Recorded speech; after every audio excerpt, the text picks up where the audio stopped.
बिस्मिल्लाहिर्रहमानिर्रहीम। अहले जन्नत की बीवियों को हम नए सिरे से पैदा करेंगे और उन्हें बाकरा बना देंगे, अपने शोहरों से मोहब्बत करने वालियां और उनकी हम उम्र। ये सब कुछ दाहिने हाथ वालों के लिए होगा। अहले ईमान में मर्दों के साथ कोई खास मामला ना होगा, बल्कि हर नफ्स को उसके आमाल की बदौलत नेमतें अता की जाएंगी और उनमें मर्दो औरत की कोई तखसीस ना होगी और जन्नत की खुशियों की तकमील खवातीन की रफाकत में होगी। कुरान मजीद में फरमाने इलाही है, दाखिल हो जाओ जन्नत में, तुम और तुम्हारी बीवियां, तुम्हें खुश कर दिया जाएगा। जन्नत में दाखिल होने वाली खवातीन अपनी मर्जी और पसंद के मुताबिक अपने दुनियावी शोहरों की बीवियां बनेगी, बशर्त ये कि वो शोहर भी जन्नती हों, वरना अल्लाह ताला उन्हें किसी दूसरे जन्नती से ब्याह देंगे। जिन खवातीन का दुनिया में फौत होने की सूरत में 2 या 3 या उससे जायद शोहर रहे हों, इन खवातीन को अपनी मर्जी और पसंद के मुताबिक किसी एक के साथ बीवी बनकर रहने का इख्तियार दिया जाएगा। जिसे वो खुद पसंद करेगी उसके साथ रहेगी। हजरत उम्मे सलमा रजी अल्लाह ताला अन्हा कहती हैं, मैंने अर्ज किया, ए अल्लाह के रसूल, हम में से बाज औरतें दुनिया में 2, 3 या 4 शोहरों से यके बाद दीगरे निकाह करती हैं और मरने के बाद जन्नत में दाखिल हो जाती हैं। वो सारे मर्द भी जन्नत में चले जाते हैं, तो उनमें से कौन सा उसका शोहर होगा? आप सल्लल्लाहु अलैहि वसल्लम ने फरमाया,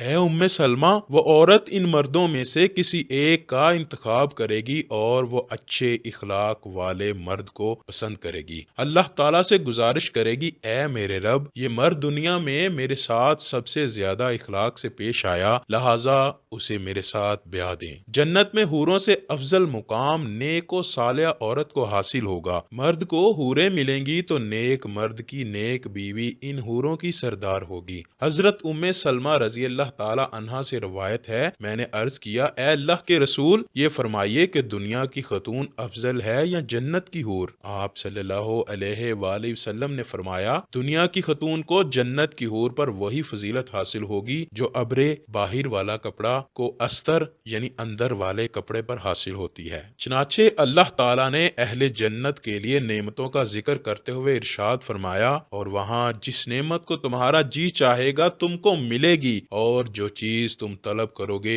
तुम्हारे लिए मौजूद होगी। ये बख्शने वाली मेहरबान जात की तरफ से मेहमानी है। और फरमाया, और वहाँ जो जी चाहे और आंखों को अच्छा लगे मौजूद होगा और अहले जन्नत तुम उसमें हमेशा रहोगे। मालूम हुआ कि इंसानी नफूस सबसे ज्यादा जिस चीज की ख्वाहिश रखते हैं वो शादी है, लिहाजा जन्नत में मर्दों और औरतों में से सबके लिए इस ख्वाहिश का इंतजाम होगा। जन्नत में औरत की शादी अल्लाह ताला उसके दुनिया के शोहर से करेगा, जैसा कि इरशादे बारी ताला है, ए हमारे परवरदिगार, उनको हमेशा रहने की बहिश्तों में दाखिल कर जिनका तूने उनसे वादा किया है, और जो उनके बाप दादा और उनकी बीवियों और उनकी औलाद में से नेक हों उनको भी, बेशक तू गालिब हिकमत वाला है। और अगर किसी औरत ने दुनिया में शादी ना की होगी तो अल्लाह ताला जन्नत में उसको किसी ऐसे मर्द से शादी का इंतजाम करेगा जिससे उसे आंखों की ठंडक नसीब होगी। यह उन इनामात का मुख्तसर से भी मुख्तसर है जो जन्नत में औरतों को अता किए जाएंगे। जन्नती औरत बयक वक्त 70 जोड़े पहनेगी जो बहुत उम्दा और नफीस होंगे।